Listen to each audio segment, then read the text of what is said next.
దుల్కర్ సల్మాన్ హీరోగా, భాగ్యశ్రీ బోర్సే హీరోయిన్ గా రానా, దుల్కర్ సల్మాన్ కలిసి నిర్మించిన చిత్రం కాంత.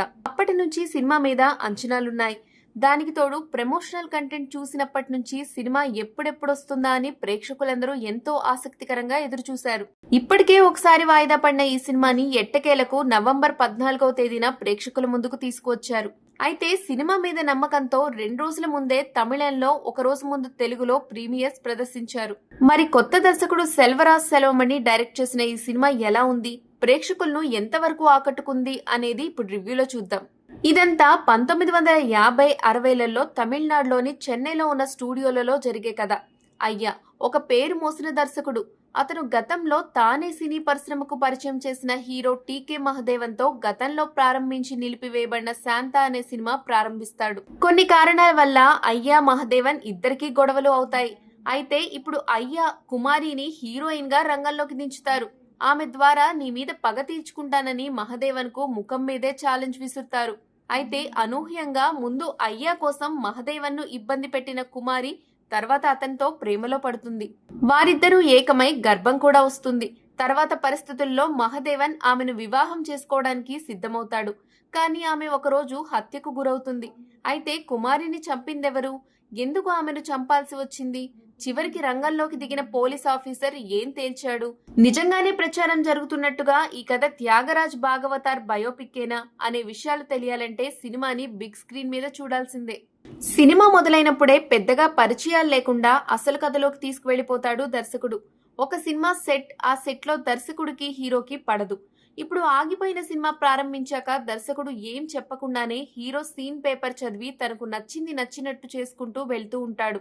అలా మొదలైన కథ నెమ్మదిగా ప్రేక్షకులను ఎంగేజ్ చేస్తూ వెళ్తుంది.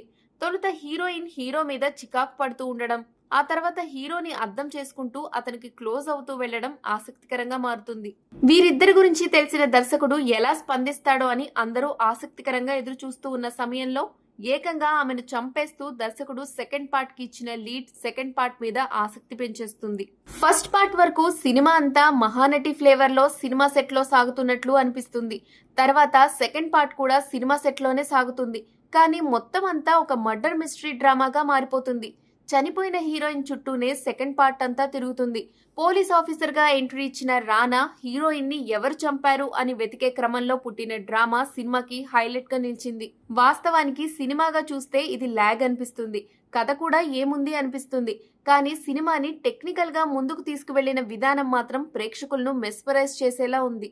వాస్తవానికి ఇది అందరికీ కనెక్ట్ అయ్యే సినిమా కాదు.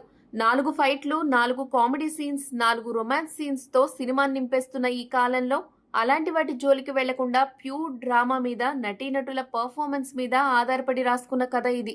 దాన్ని అంతే జాగ్రత్తగా తెర మీదకు తీసుకురావడంలో మొదటిసారి అయినా సరే దర్శకుడు సఫలమయ్యాడు. అయితే సినిమా కాస్త సాగదీసిన ఫీలింగ్ కలుగుతుంది. కానీ నటీనటుల పర్ఫార్మెన్స్ మాత్రం సినిమాకే హైలైట్ అని చెప్పొచ్చు. ఇక నటీనటుల విషయానికి వస్తే దుల్కర్ సల్మాన్ ఇప్పటికే నటుడిగా, హీరోగా తన్ను తాను ప్రూవ్ చేసుకున్నాడు. అయితే ఇది అతని కెరీర్ లోనే బెస్ట్ పర్ఫార్మెన్స్ అని చెప్పొచ్చు. బహుశా బెస్ట్ యాక్టర్ అవార్డు కూడా ఆయన్ను వరించవచ్చు. అతనితో పోటీపడి మరీ నటించాడు సముద్రకని. ఆసక్తికరమైన విషయం ఏంటంటే వీరిద్దరి ముందు తేలిపోతుంది అనుకున్న భాగ్యశ్రీ కూడా తనదైన శైలిలో ఆకట్టుకుంది. రానా చాలా కాలం తర్వాత స్క్రీన్ మీద కనపడినా తనదైన మ్యాజిక్ చేశాడు. మరో ఆసక్తికరమైన విషయం ఏంటంటే ప్రధాన పాత్రలు కాకుండా పక్కన ఉన్న పాత్రలు కూడా అద్భుతంగా నటించేలా చేశాడంటే అది ఖచ్చితంగా దర్శకుడి ప్రతిభ అని చెప్పక తప్పదు. ఇక టెక్నికల్ టీం విషయానికి వస్తే సినిమా మొత్తానికి ఎక్కువ క్రెడిట్ దక్కాల్సింది ఆర్ట్ డిపార్ట్మెంట్ టీం కి. సినిమా మొత్తం ఒకే సెట్ లో జరిగిపోతూ ఉంటుంది. ఫ్రేమ్స్ మాత్రమే మారుతూ ఉంటాయి. దాన్ని ఏ మాత్రం బోర్ కొట్టకుండా మనకి చూపించడంలో సినిమాటోగ్రాఫర్ కూడా కీలక పాత్ర వహించాడు. ఇక డైలాగ్స్ ప్రేక్షకులను ఆకట్టుకోవడమే కాదు, కొన్ని చోట్ల విజిల్స్ వేయించేలా ఉన్నాయంటే ఎంత శ్రద్ధ తీసుకుని ఉంటారో అర్థం చేసుకోవచ్చు. జేక్స్ బీజిఎం మాత్రమే కాక పాటలు కూడా చాలా బాగున్నాయి. ఒకప్పటి స్టూడియో సెట్స్ ని మళ్లీ మన కళ్ల ముందుకు తీసుకురావడానికి ఈ సినిమా చేసిన ప్రయత్నం అభినందనీయం. అలాగే మోసపూరిత ధోరణిలో సినిమాలు చేస్తున్న ఈ రోజుల్లో ఇలాంటి సినిమాలు తీసుకొచ్చినందుకు దుల్కర్ అలాగే రానాని అభినందించాలి. కాంతా అందరి కప్ ఆఫ్ టీ కాదు, కానీ స్టెల్లార్ పర్ఫార్మెన్స్ కోసం మస్ట్ వాచ్.